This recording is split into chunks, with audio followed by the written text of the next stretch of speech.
So as the video said, we adopted the RIO 29 plan in December, a couple months ago, and we are taking our first step at implementation with looking at a form-based code. So if you could, the vision, if you haven't seen the plan, calls for this area to transform into a walkable community that focuses on sort of the human scale development patterns rather than the auto-oriented development patterns that are out there now. That's not to say that those development patterns can't continue to exist, but as this area sort of transforms and redevelops, if we can reorient and think about where we place the buildings on site so that it's more comfortable for people to walk around. We want to encourage a mixture of uses. Right now, the zoning in the area just allows for sort of the commercial type of uses that are there. But with form-based code, we can start to think about, well, maybe we should have some residential there. Maybe we should have some offices there so that these uses can coexist in the same space. So the RIO 29 area is primarily focused on the intersection of RIO Road and Route 29 with a quarter-mile walk shed, which is, that's kind of a planning term we use. It's the distance that folks comfortably will walk for errands or day-to-day activities. So we drew a quarter-mile radius around that intersection and then decided, mostly after talking to the community, that we would just focus in on the commercial areas and some areas of multifamily, but leave out the single-family neighborhoods that are adjacent to the area. So that's why it's not an exact circle. But it contains areas such as Fashion Square Mall, Albemarle Square Shopping Center, 29th Place, and Rio Hill, some of the big core sort of businesses in the area. So just a little bit more about what form-based code is and what you can do with form-based code. Really, form-based code is an alternative type of zoning. It's still zoning. I know it doesn't have zoning in the name, but it's a type of zoning that focuses more on the form of the buildings in the area rather than the use. Use is still regulated. Each community looks at it a little bit differently, and that's something we'll engage with you all on. But the focus first is the form of the building. It's the physical character of the development and sort of how it interacts with the public realm, how it interacts with the streets and the areas where the community spends most of their time. So I'm just going to talk about a couple of the high-level site design elements that are most common in form-based codes. That's not to say these are all the elements that we're going to regulate or that we are going to regulate all of these elements, but these are just, in our research, the most common ones that you see with form-based codes.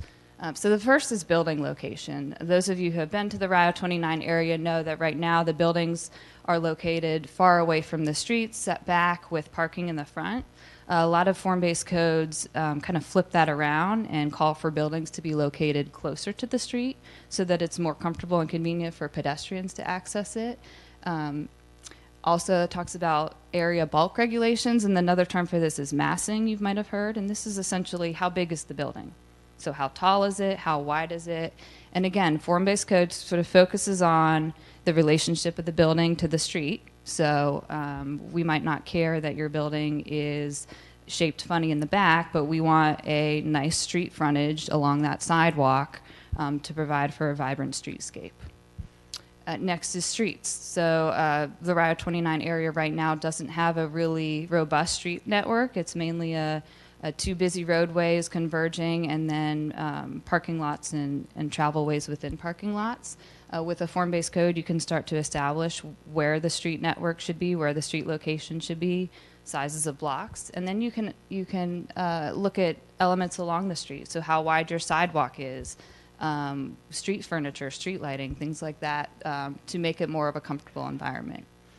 And then use. So again, as I said, use is not as predominant of an organizing feature of a form-based code, but I think we've heard the community say that it's important that this area be a mixed-use area, so we would want to look at allowing different uses.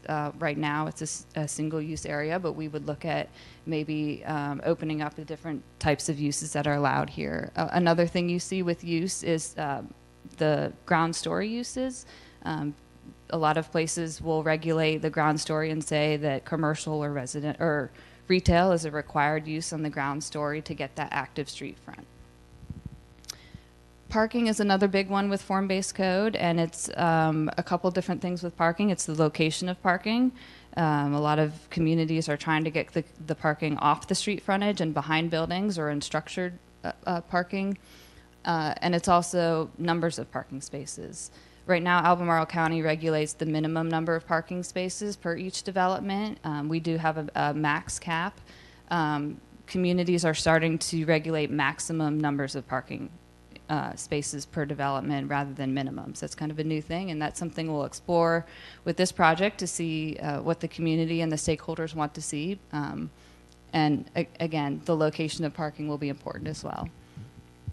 Green and public space is another one that we heard was really important to the community with the Rio 29 project. People said this area lacks public amenity spaces, it lacks parks, it lacks trails and sidewalks. So that's something that a lot of communities can regulate through form-based code, identifying the location of the green spaces and then sort of what types of forms they can take.